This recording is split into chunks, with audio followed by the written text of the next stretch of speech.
me on the Facebook page. The topic of today's lecture is social network analysis. Social network and then analysis. These two words are different, and we'll see how we can use them in combination to form exciting companies too.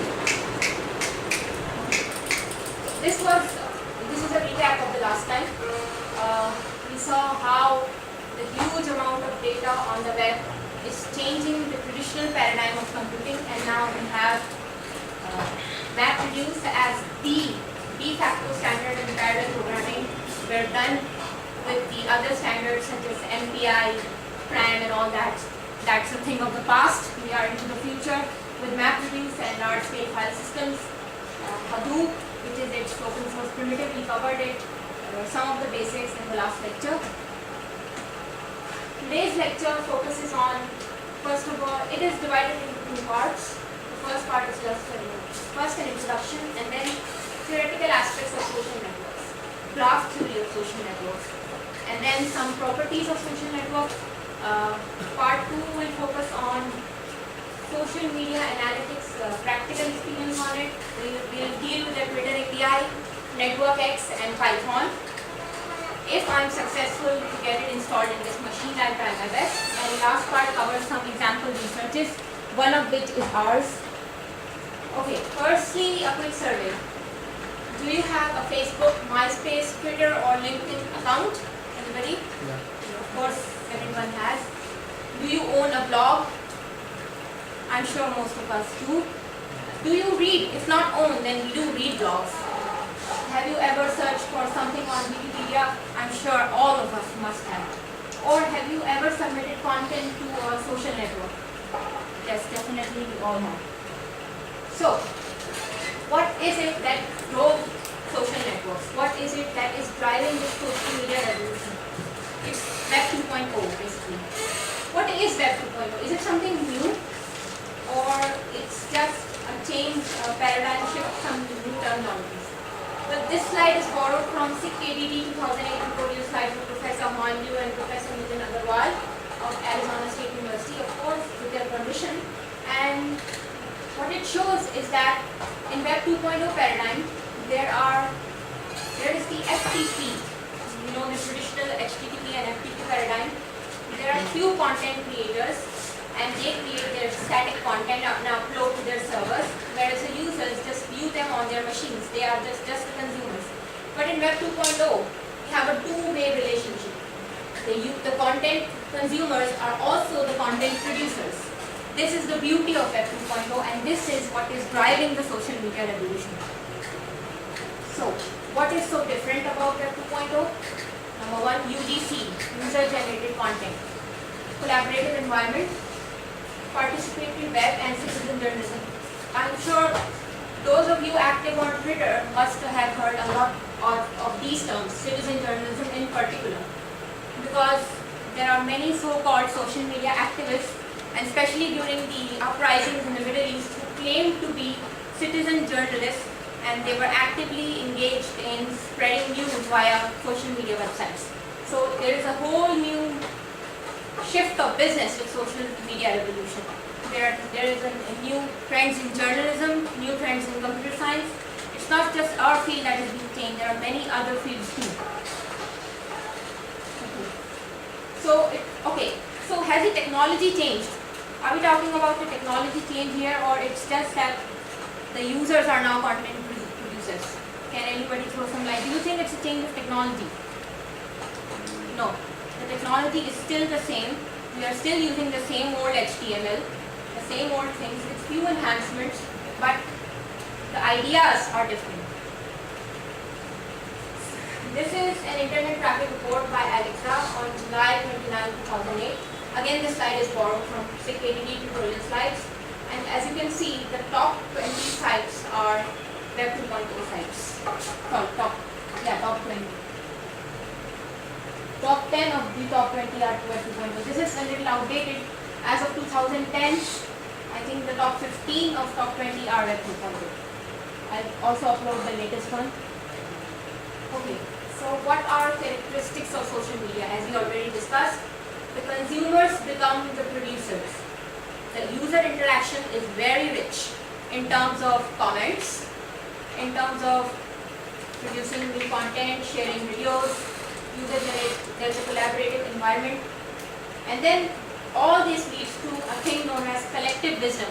Has anybody heard the term wisdom of the crowds or crowdsourcing? Crowdsourcing. We know outsourcing. There is a new thing called crowdsourcing. Just like you work on sites like freelancer.com or virtualworker.com or things like that, they hire a coder to do some tasks for you. That's the concept of outsourcing, and the software companies outsource jobs to software engineers in less developed countries. That's called outsourcing. But there's also something called crowdsourcing, where not just one person is hired, many at a time are participating in some task. For example, consider a task where we want to tag comments as positive or negative. We have a bunch of Facebook data, Facebook comments, and we want to tag those comments as positive or negative or neutral. So suppose there are millions of such comments. What they do is that per hour they pay say 10 people, and those 10 people would generate those tags of positive, negative or neutral. This paradigm is called crowdsourcing. There is a tool by Amazon Mechanical Turk. Unfortunately, it's only available for US, and using that you can earn like $2 per hour by just doing these simple jobs as tagging, not coding. Simple jobs where many users participate. And there's also a European equivalent, Crowdflower. So this whole phenomena has led to the thing called wisdom of the crowds. Audience, the users, are generating the content. Let's make that content usable for our data mining tasks, for our machine learning tasks. Let's turn it into wisdom. This is what is wisdom of the crowds. And then there's also a thing known as long tail. I'll go into this in detail when I cover the definition of social networks. Okay. So, how tweet it is. Library acquires entire Twitter archive. People often in Pakistan underestimate the importance of Twitter data, but the Library of Congress is archiving all the tweets that have been produced up to now. And they will have, just like they have a record of all the books in the world, they will now have a record of all the tweets in the world. So that, you can see, this data is so much important. And this in today's world, data is a corporate resource, and data is very important. So fields like data mining have now become very much in demand due to the new social media revolution. And we treat the social networks from a data mining perspective, from a mining perspective. We all go on blabbering about social networks. Can anyone define social networks for me? I want a scientific definition. What is a social network? Anybody? No one?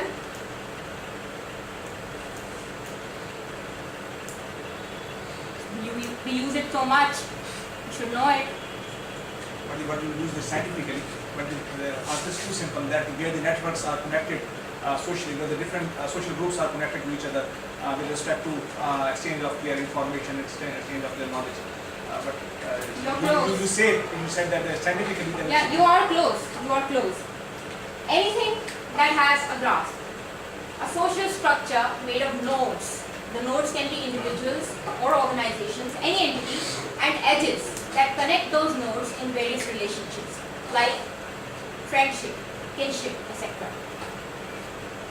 Like here. So, Facebook is a social network. Why? Because the users are the nodes, and their friends, the friendships between them, are the edges. So, Facebook, Twitter, and all the YouTube, are these sites the only social networks? Can you think of any more social networks in day-to-day environment? Mobile, blogger. sir. That's also what web social network. I'm here talking about the different social networks. Biological networks that we studied in ecosystems. Email networks, though that is also a network. We don't talk much about it because social media has become such a hyped term that we see only that in definition of social network. Then there is another thing, citation network.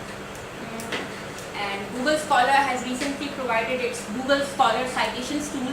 What it does is that if you have a paper and 5 other papers have cited your paper, so those 5 will become your neighbors.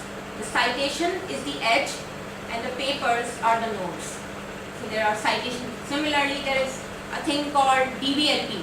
I think I also introduced DBLP to some people in the class. No one? Oh, the student to whom DBLP was introduced is not here today. DBLP is a bibliography for conferences and journals in computer science. And it has the names of all the papers along with the authors. And in DBLP, you have a co-author relationship. For example, I have a paper and let's say authors are A, B and C. So A, B and C are 3 authors. Then B separates from my group and writes the paper with another author, D. So this is co-authorship. The edge is defined by co-authorship and the nodes are the authors. So this is also a social network. And a lot of research has been done on DBLP. Okay. There's one thing. DBLP is not compounding all the papers, compounding registered. The most famous papers. Not most famous, according to them, Yeah, according to them, which is the which are registered to them and serving as some of the popular, not considered. yes. Okay, so graphically, social network can be represented by this, and in computer science, we studied that graphs can be represented in a structure, in an array-like structure known as the adjacency matrix.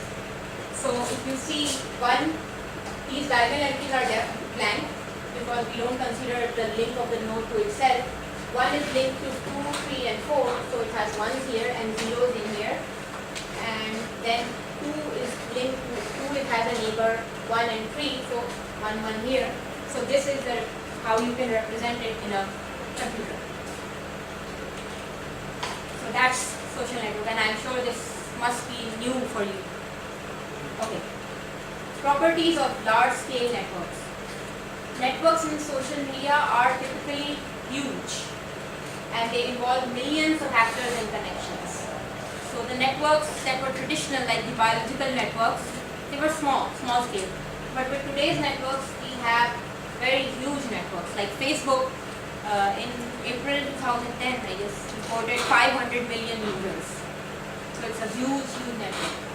Then networks demonstrate some patterns, some properties.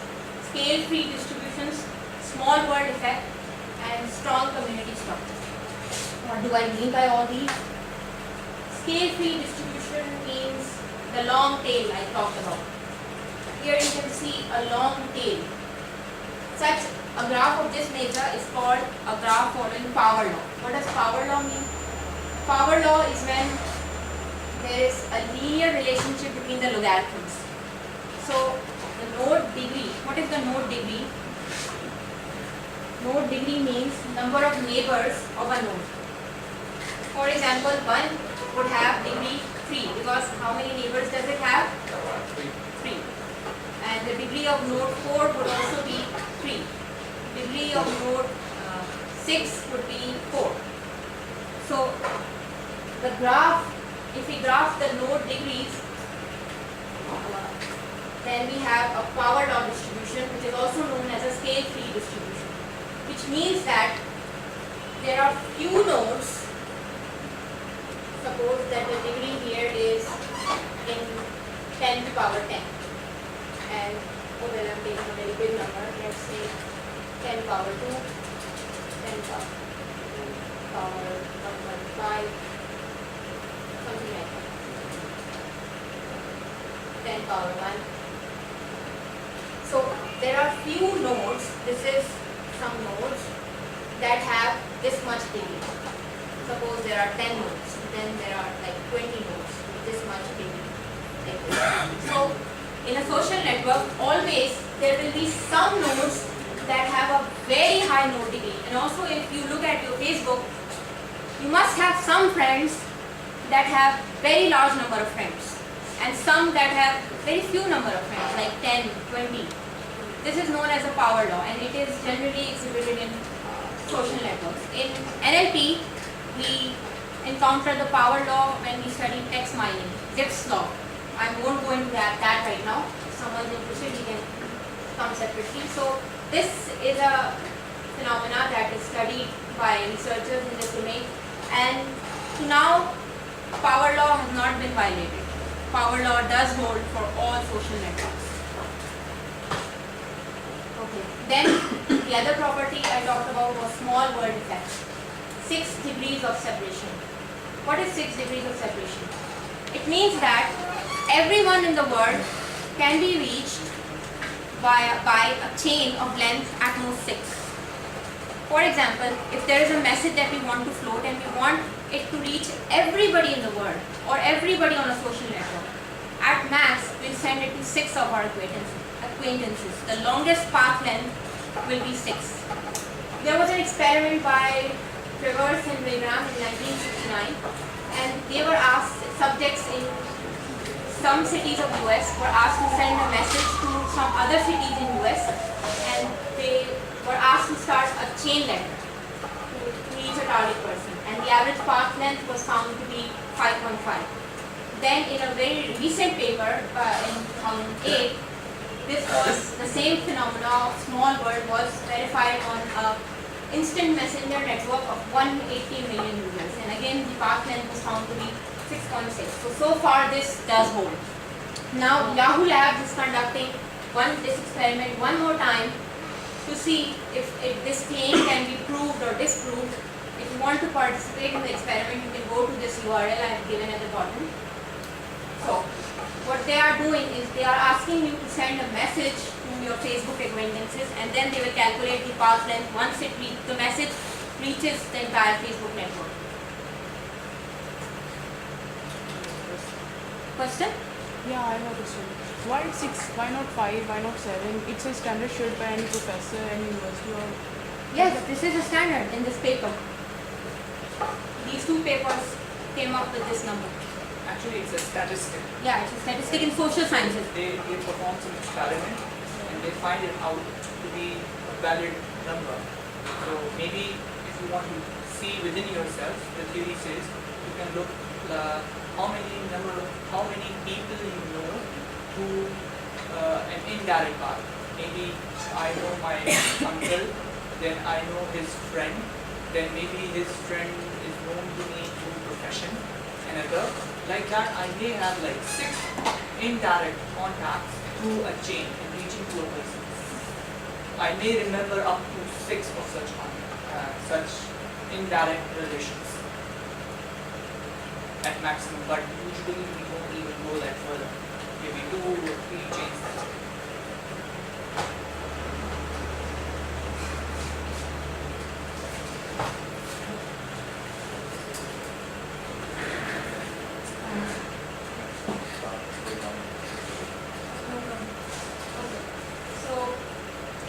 I would encourage you people to participate in this experiment. And let's see again if this holds now for Facebook data or not. In fact, you can conduct your own such study and publish a paper. And one thing more. In the beginning, we said that web science is coming from social sciences and computing science, computer science and criminology and all these different various areas. So now here, especially in this lecture, you can see this theory of 6 degrees of separation is being borrowed from sociology. It's not coming from computer scientists. It was proposed by sociologists. and up till now it holds in sociology.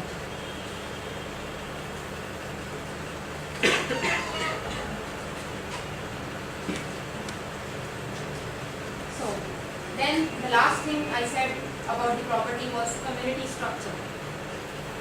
People in a group interact with each other more frequently than those outside the group. Of course, it's a general observation. Whenever you go to a party or any such thing, people make groups. Even on social networks, people have groups with whom they commonly interact, whom they interact more frequently. So this can be measured by a number. First, let me define the variables. Ki is the number of edges among a node ni's neighbors. Friends of a friend are likely to be friends as well. So how can we see, for example, there are some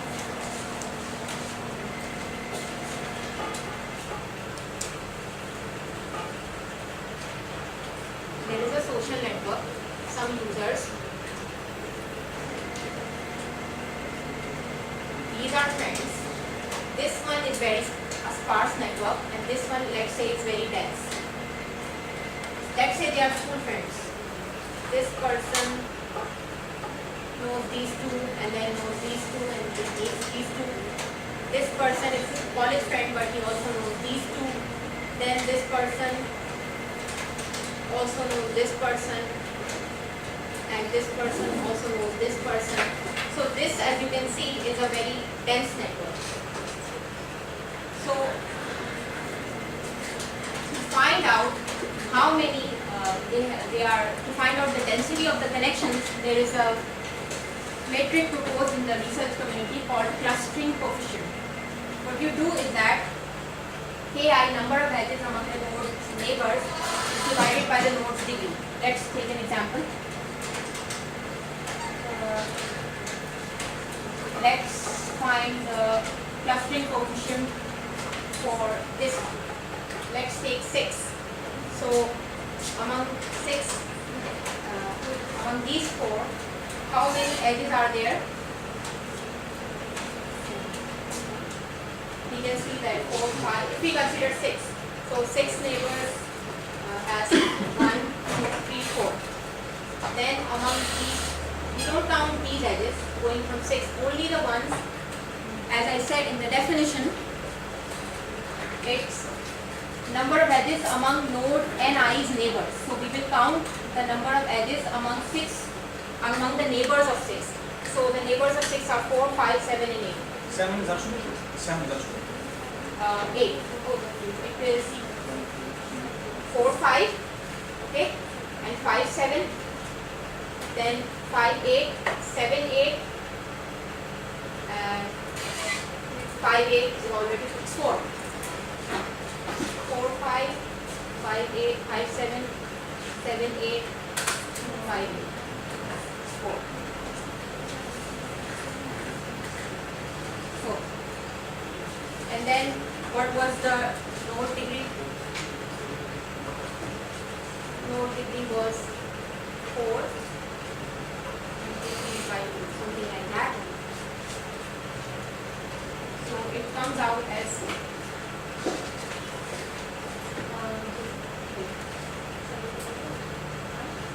am I doing it correct? Oh, we forgot this one. 7, 9. Yes. Let's write it down. 4, 5, and then 5, 7, 7, 8, 7, 9, and 4, 3, 4, 1, 5, 5 and 8. 5, 8. 5 and 8, yeah, 5 and 8. Is that it? 1, 2, 3, 4, 5, 6, 7. These are edges. Yes, these are the edges among 6 neighbors of 6. 7 edges.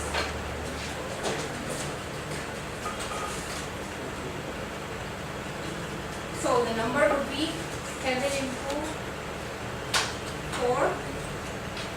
So it's 7 over 6. Something like that. No. No. DI, DIs, other degrees, DI is a node degree. Degree means number of neighbors of a node. number of How many neighbors does 6 have? 4. 4. So that's why we look at 4. Okay? So here we have 4. This is the number. Now consider if we had taken only, not this community, we broke it down into this community only. Suppose we had taken the whole graph. The whole graph has how many edges? And but we got by 7 by 6, 7 by 6. Wait, I'm telling you. Clustering coefficient. This is the clustering coefficient. I'm telling its interpretation. Now consider the whole graph. In the whole graph we have how many nodes? 14. So in a random graph it would be something like this. And this would be a small number. So it helps you study community structure. This metric helps you study community structure. It's telling about the density of friends that are close together. And just like the clustering coefficient is a very simple metric and a very old metric. Nowadays scientists have defined new metrics, and I didn't go into that one because that was too detailed. This is the simplest most, and you can see it tells a lot about the density of a network. So now your task is in assignment number 3. We found out the diversity of a block in assignment number 2. Now you also have to find a block's neighborhood, construct a graph for the block, because the blogosphere is also a social network. Agree or disagree? How? Please repeat. How? How is it a social network? There's also a network of bloggers who are connected to Yes. each other. When you see bloggers link to each other blog either in their posts or on the sidebar they have blogs I follow or something like that. So they form a network. You have to extract this network and find out the clustering coefficient for a sub-community within a network. That's assignment 3. Due next week. You won't have your final exam, so that's why I'm giving this assignment. No final exam for this course. This is the final assignment, and that's supposed to be your final exam as well. Okay, there was a question?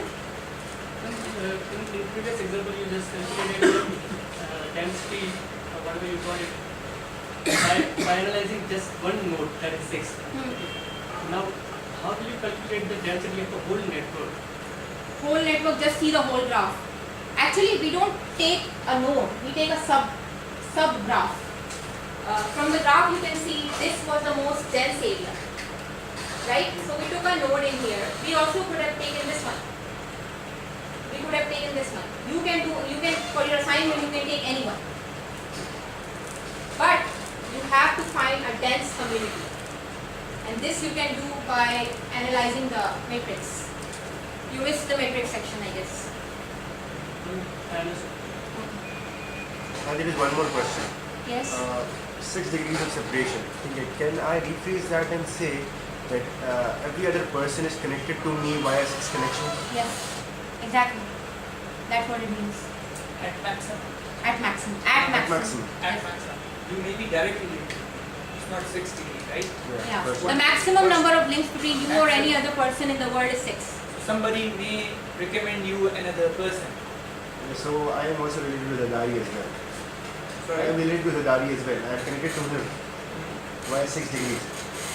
Sorry. Are you sure? Can you say it once more? Am I connected to Asif Ali Zardari via 6 degrees? I don't Alright. believe that's even 10 degrees. Okay. So now what you're talking about is a media boom. It's not something that you know someone in physical presence so that you may know another person. It's some sort of news that is coming to you. You actually don't know him.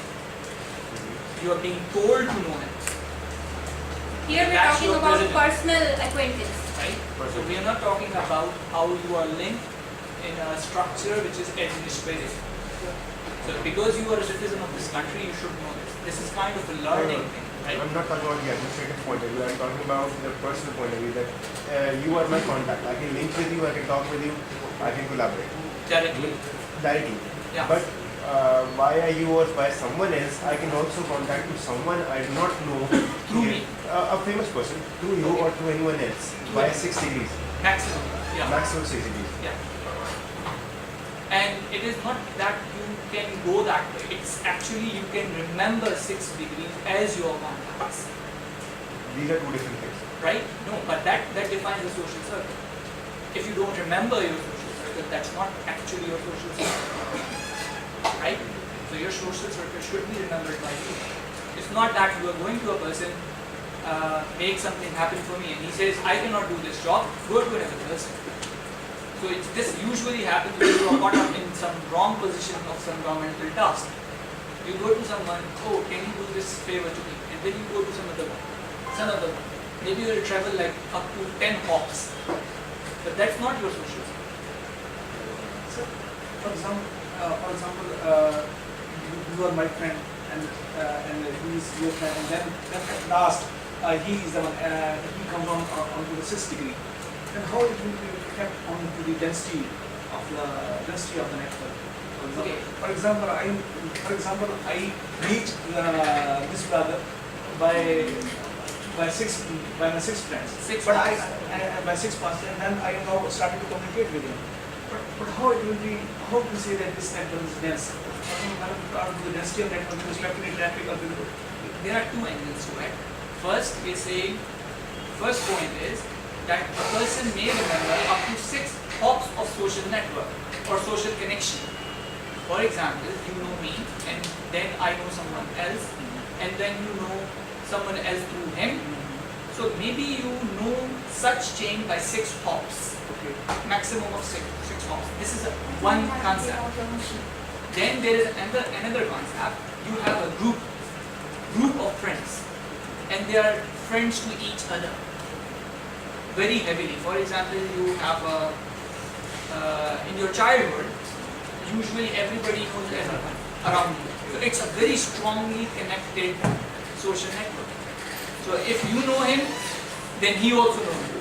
So it's like this, right? That's a dense graph. But as soon as you grow up, that's not that dense. So we're talking about that concept.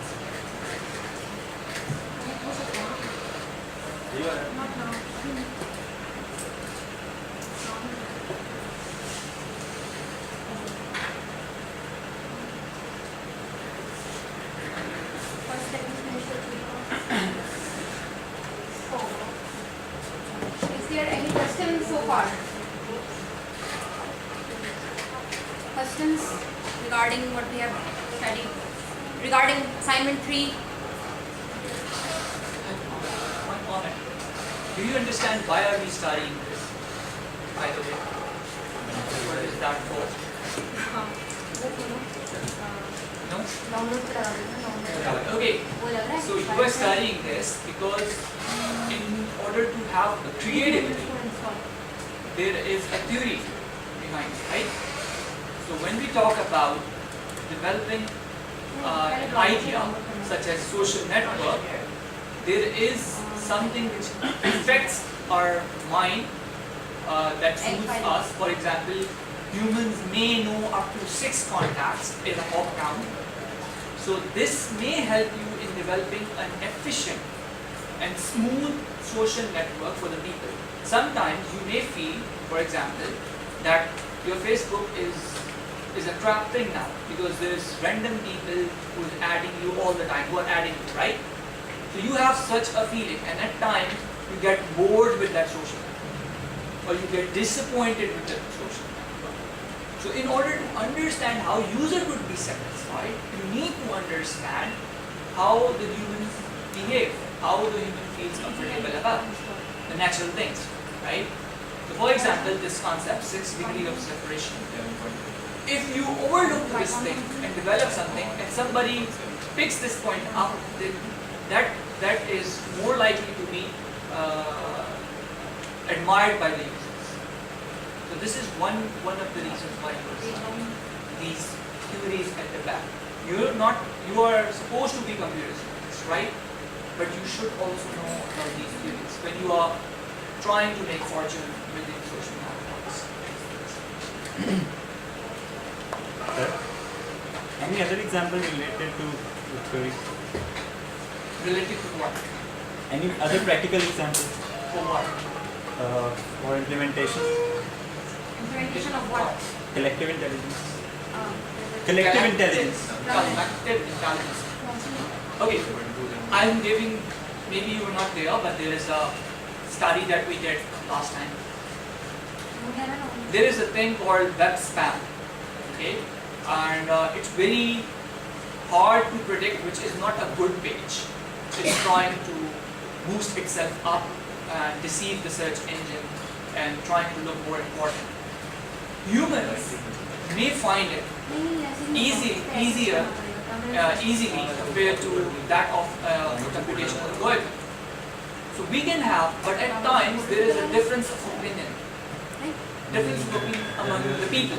Some say seems as web spam, but others say it's not that web spam.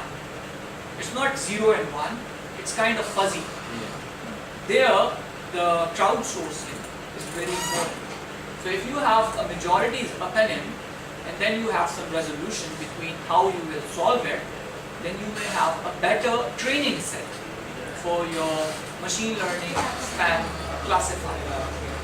Is that an example for you?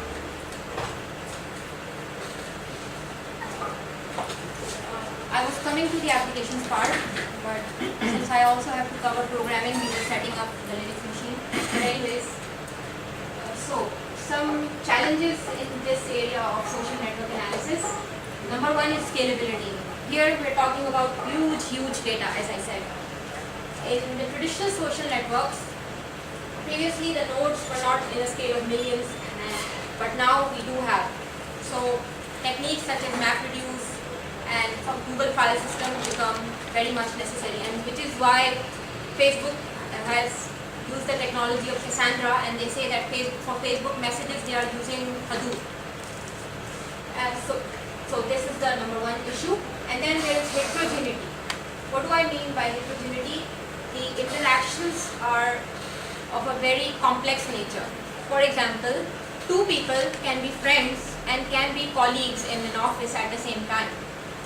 So that's bringing in complexity in the equation. We cannot work with simple metrics like we just saw the clustering coefficient. It's not that simple. You have to come up with your own metric, with your own algorithms, and which is why this is a very active area of research these days. And then if you go to YouTube and different places, there are tags involved, there are comments involved, there are likes like the Facebook like button, Google +1 button, these types of interactions. So there is a very much heterogeneous data. You have to deal with all of it.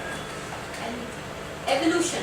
One thing that is very important in social media is the concept of timelines. In blogosphere, for instance, people have studied community influence analysis and community detection. But an issue to deal with is time. An important topic today may not be important 10 days after. People today will be blogging about, say, the building that collapsed in Karachi the next day. But 10 days afterwards, there might be some new incident. So this evolution, this dynamic pattern within social media is very important, and you also have to take that into account. This is also one of the challenges. Collective intelligence, which he just asked about. Collective intelligence is being used in many areas. Even information retrieval, there is now a concept known as collaborative information retrieval. We've never heard of this before. Previously, search engine was used by just one person, but now researchers are working on an idea of asking many people to collaborate in searches, like Quora. Anyone use Quora? So Quora is a collaborative intelligence platform where many users come to give you answers, and you take advantage of the wisdom of the crowdsourcing. And the other challenge is evaluation. One issue which arises often, and we hear a lot about Facebook and Foursquare in particular, is privacy. They have to ensure privacy of their users. Facebook data is not available for the web researchers. They cannot mine that data. Earlier in around 2007, 2008, there were workarounds. But now, if you want to do a paper on Facebook data, if you want to do some analysis on Facebook data, it's next to impossible to get the data. That's why we're working more on Twitter, because Twitter has an open nature. There are workarounds still for Facebook, but it's a lot of privacy concerns are there. So that's also a big challenge. And most of the papers you'll find on Facebook are coming from Facebook themselves. So they are analyzing the data, but they are doing it themselves. They don't let you do it. They don't let the scientists or the researchers do it. I have a comment about collective intelligence. Seemingly, collective intelligence looks to be more of the nature of voting by majority, right? Because, I mean, you just get a democratic opinion. Seems like that. But it's not that way. Humans usually don't follow this pattern. What they do is, they look for the strength of phenomena rather than how many number of people are following that trend. Usually the rational minds go with the strength of phenomena. So within collective intelligence, there is another thing when you add trust-based collective intelligence. So if you are working in related areas, this may be a good pointer for you to look for future in this area. Because you can compare majority opinion versus the trust-based opinion or the strength-based opinion. Which one would you prefer? Maybe in terms of voting process, you may say majority, right? But if you want to buy something for yourself, would you go with majority or would you go with the strength of an argument? Usually you prefer strength of an argument, right? Not the majority state. Maybe majority doesn't know about that product. You said on the wisdom of the crowd stuff, crowdsourcing. You said people get paid for this. So if someone is getting paid for it, they may be biased. They won't be. At times they do get paid for it, and at times they don't get paid At times you don't even know you are being one of the collaborators participants of a crowdsourcing platform. When you are producing data on Facebook, you are in fact a participant of a crowdsourcing platform. Your data is being used anyways. You don't even know it. So what you are using for free is actually your compensated. Actually, Facebook should pay us, right? Exactly. It's a corporate world. Okay, so what are some of the tasks, some researches you can do within this area? Even you can come up with your own social media optimization company that can do these things. Firstly, the top conferences in this field are KDD, WXDM, WWW, ICML, AAAI. This one just concluded last week. SocialCom, it will be in, I think, after 2 months. So I would recommend you to regularly follow these conferences if you are interested in these social computing. And what can be the tasks? Centrality analysis and influence modeling, community detection, classification and recommendation, privacy. This is also a research area, privacy. I'll talk about it. Spam, you already know, we discussed this in lecture 3, I guess. Okay, centrality analysis. What is this? This focuses on identification of the most important actors or edges, like PageRank. We use PageRank to identify the most important web page on the web. Similarly, in social media, there can be a person who is the most influential, whose every tweet is bound to be retweeted. Identification of that social media activist or that scripter can be a research area. And then influence modeling. How is information diffused? How does one influence another? How does news spread on Twitter? How did the news of death of Osama bin Laden spread? Many researchers collected data on that and produced papers, produced their own mining techniques.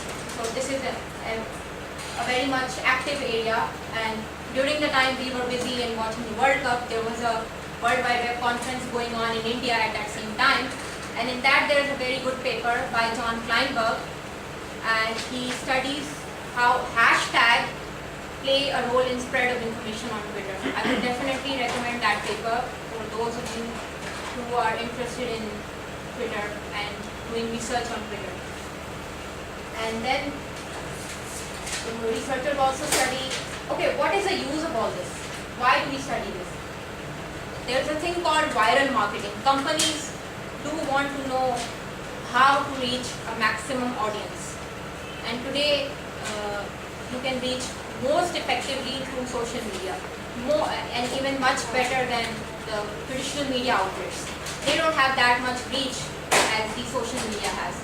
So companies would definitely want tools for social media optimization. Just like there was an era of search engine optimization, there is now an era of social media optimization. But the good thing is that in social media optimization, you can come up with new techniques, and word of mouth marketing is where these techniques are used, and how, giving companies consultancy advice on how they can maximize their influence on social media is where this comes into play.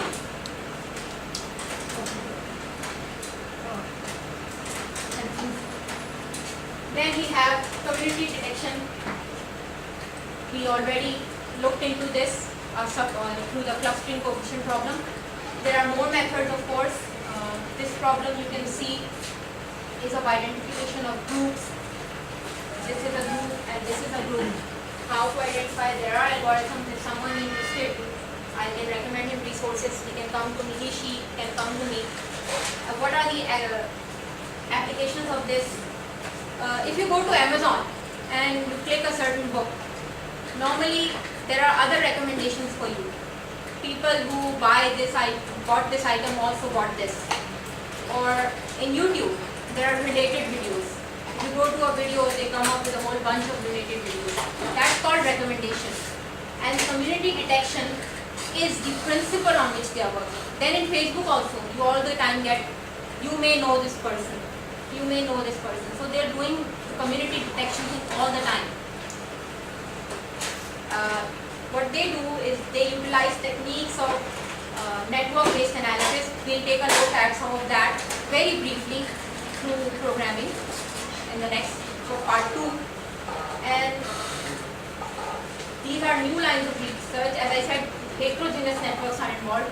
So people are coming up with methods of community detection in heterogeneous networks, and then dynamic networks that are all the time evolving, like the blogosphere. It's all the time evolving. So identification of communities in blogosphere is also a challenging problem. And Sunil is also working on one such problem of timelines for news items. That's also a very interesting area. And then scalable community detections. Of course, since the social networks are of a very large scale, so you have to come up with methods that are scalable, that can be applied to that much amount of data. So this research would involve parallel computing and Hadoop and all that.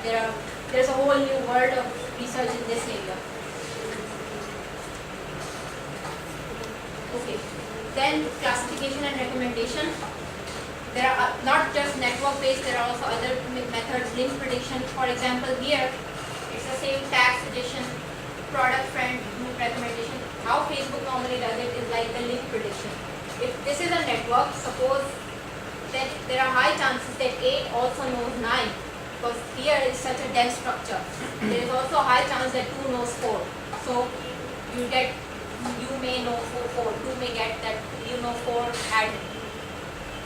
And likewise, another problem that is normally studied is, suppose that the green ones are smokers and the red ones are non-smokers.